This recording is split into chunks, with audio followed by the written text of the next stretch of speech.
गणित की दुनिया अक्सर हमें लगता है कि ये सिर्फ नियमों से बंधी है, पर इसमें कुछ ऐसे नियम भी हैं जो लिखे तो नहीं हैं पर हैं बहुत जरूरी। आज हम एक ऐसे ही छिपे हुए नियम को समझने की कोशिश करेंगे जो गणित के सवालों को सुलझाने का तरीका हमेशा के लिए बदल सकता है। तो चलिए ज्यादा टाइम ना लेते हुए सीधे मुद्दे पर आते हैं। ये सवाल देखिए, जरा सोचिए इसका जवाब क्या होगा।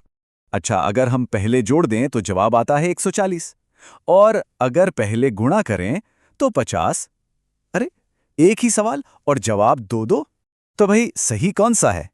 बस यही तो है आज की हमारी पहेली। अब इस पहेली को सुलझाने के लिए ना हमें गणित की भाषा की कुछ बेसिक बातें समझनी होंगी। तो चलिए शुरू करते हैं। तो देखिए, गणित में ये जो हम लिखते हैं ना, 13+2 या 12×5, इनको कहते हैं अरिथमेटिक एक्सप्रेशन। आप इन्हें गणित के छोटे छोटे जुमले या फ्रेजेस समझ सकते हैं, और हर एक्सप्रेशन की एक फिक्स्ड सिंगल वैल्यू होती है। और मजे की बात यह है कि जैसे हम अपनी भाषा में एक ही बात को कई तरीकों से कह सकते हैं, ठीक वैसे ही गणित में भी होता है। जरा देखिए, 10+2, 15-3 और 3×4। ये सब अलग अलग दिखते हैं, पर इन सबका जवाब, इन सबका मान 12 ही है। अच्छा, एक और जरूरी बात, कभी कभी ना मैथ्स में सही जवाब तक पहुंचने के लिए लंबी चौड़ी कैलकुलेशन करने की जरूरत ही नहीं होती। जी हाँ, सिर्फ कॉमन सेंस या लॉजिक से भी काम बन जाता है। मिसाल के तौर पर इस सवाल को देखिए, 1023 + 125 या 1022 + 128। क्या लगता है, क्या बिना पूरा जोड़े हम बता सकते हैं कि कौन सा बड़ा है? चलिए इसको एक कहानी से समझते हैं। मान लीजिए राजा के पास हैं 1023 कंचे, और उसके दोस्त जॉय के पास हैं 1022, यानी राजा से एक कम। ठीक है, अब राजा को 125 कंचे और मिलते हैं, पर जॉय को मिलते हैं 128, मतलब राजा से 3 ज्यादा। तो अब बताइए आखिर में किसके पास ज्यादा कंचे होंगे, बिना पूरा हिसाब लगाए? लॉजिक बहुत सिंपल है ना? जॉय ने शुरू तो एक कंचे कम से किया था, लेकिन उसे मिले 3 ज्यादा, तो इसका सीधा सीधा मतलब हुआ कि आखिर में जॉय के पास ही ज्यादा कंचे होंगे। और देखिए, ये हमने बिना कोई लंबी चौड़ी कैलकुलेशन किए पता लगा लिया। अच्छा, तो अब वापस आते हैं अपनी असली प्रॉब्लम पर, वो दो जवाब वाली कंफ्यूजन। ये सारी गड़बड़ साफ नियमों की कमी की वजह से होती है। और पता है, ये कंफ्यूजन सिर्फ गणित में नहीं होती, हमारी भाषा में भी ऐसा हो सकता है। कभी कभी एक ही लाइन के दो अलग अलग मतलब निकल आते हैं। जैसे ये सेंटेंस पढ़िए, शालिनी खिलौनों वाली एक दोस्त के बगल में बैठी। इसको पढ़कर क्या लगता है? यही ना कि खिलौने दोस्त के पास हैं। पर अगर हम बस एक छोटा सा कॉमा लगा दें, शालिनी एक दोस्त के बगल में बैठी खिलौनों के साथ, देखा, अब मतलब बिल्कुल बदल गया। अब ऐसा लग रहा है कि खिलौने तो शालिनी के पास हैं।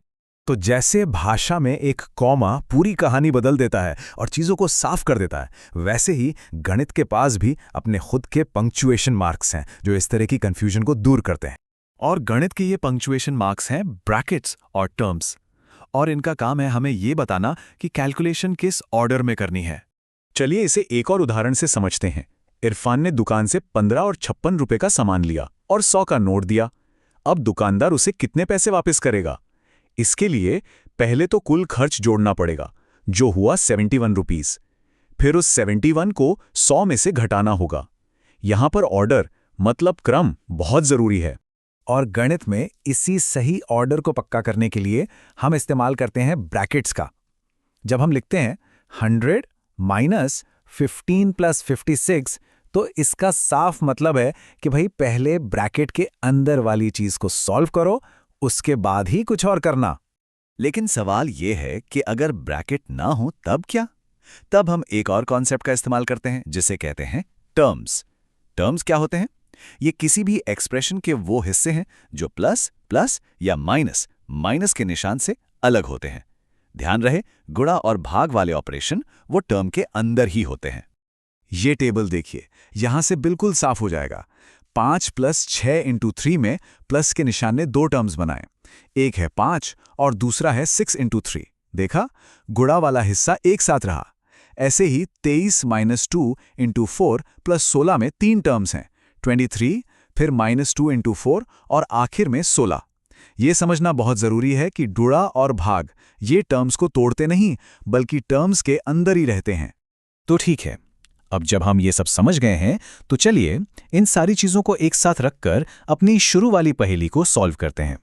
तो गणित का वो अलिखित नियम, वो अनकहा रूल बहुत ही सिंपल है। वो ये है कि किसी भी एक्सप्रेशन में सबसे पहले हर टर्म की अपनी वैल्यू निकालो और फिर उन वैल्यूज को आपस में जोड़ो या घटाओ।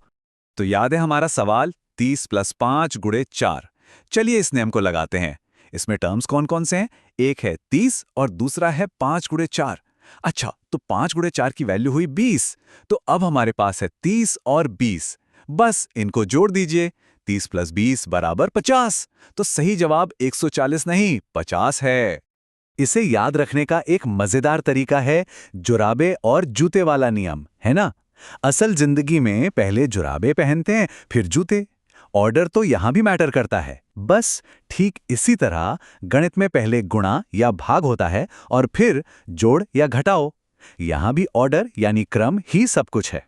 तो जाते जाते एक सवाल छोड़ जाते हैं। जरा सोचिए, हमारी जिंदगी में ऐसे और कौन से अनकहे नियम हैं जो उलझी हुई चीजों में एक क्लैरिटी और एक ऑर्डर ले आते हैं।